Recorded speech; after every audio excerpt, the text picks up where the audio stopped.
আমার প্রেগনেন্সি জার্নিতে বাবু যখন পেটে ছিল আমার ৩-৪ মাসের অনুভূতিটা ঠিক কেমন ছিল একজন বন্ধু কমেন্টে জানতে চেয়েছো খুব করে। আজকের ভিডিওতে সেই উত্তরটাই দিয়ে দেবো। চলো তার আগে আমার বাবার বাড়ির ছোট্ট টিনের ঘরটা আজকে সুন্দর করে গুছিয়ে নেব, সেই ব্লগটাই তোমাদের সাথে শেয়ার করব। আর তার সাথে সাথে আমার ওই 3-4 মাসের প্রেগনেন্সির সময়কার ফিলিংসটাও তোমাদের সাথে শেয়ার করব।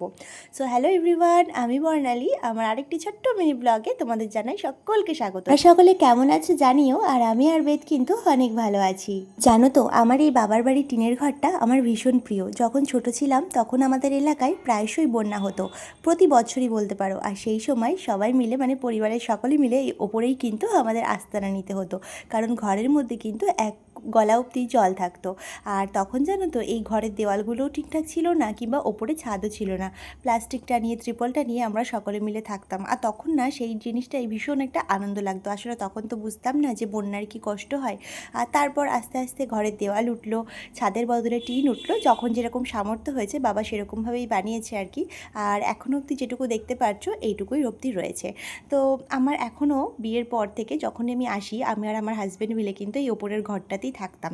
কিন্তু বেবি হওয়ার সময় মানে প্রেগনেন্সির সময় থেকে যখন আমি আসতাম তখন আর এই ওপরের ঘরে থাকতে পারতাম না, কারণ গরমের সময় দিনের বেলাটা থাকা যায় না, খুবই গরম লাগতো তখন। আর যখন বাবু হওয়ার পর তো এখন নিজেই থাকতে হয়, কারণ এখন তো মায়ের কাছে থাকতে হয়, সেই কারণে মা থাকলে পাশে আমার ভীষণ পরিমাণে সুবিধা হয়। তোমরা তো অনেকেই জানো যে টিনের ঘরে রাত্রিবেলা ঘুমানোর শান্তি কিন্তু অনেক বেশি। মানে গরমের দিনে রাত্রিবেলা টিনের ঘরে শোয়া আর বৃষ্টির সময় সেই টিনের ওই ঝমঝম আওয়াজটা আমার কিন্তু ভীষণ ভালো লাগে।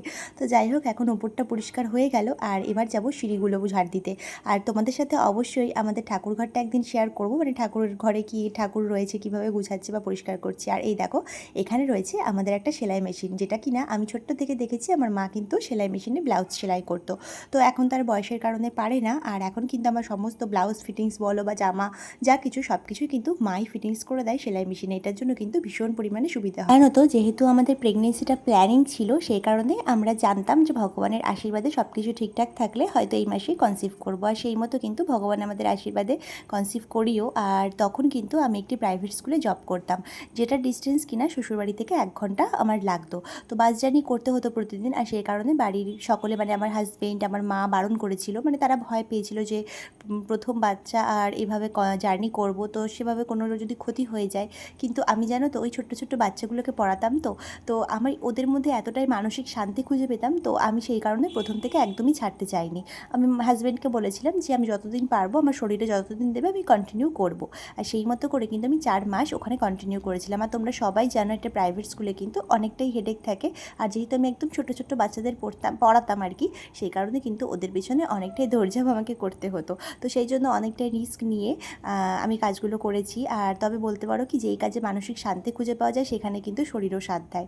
তো 4 মাসের পর থেকে শরীরটাও হেভি হতে শুরু করে, বাম বোঝা যাবে, সেই কারণে কিন্তু আমি আর কন্টিনিউ করতে পারিনি। আর তারপরে তো তোমরাই সবটাই দেখতে পাচ্ছ।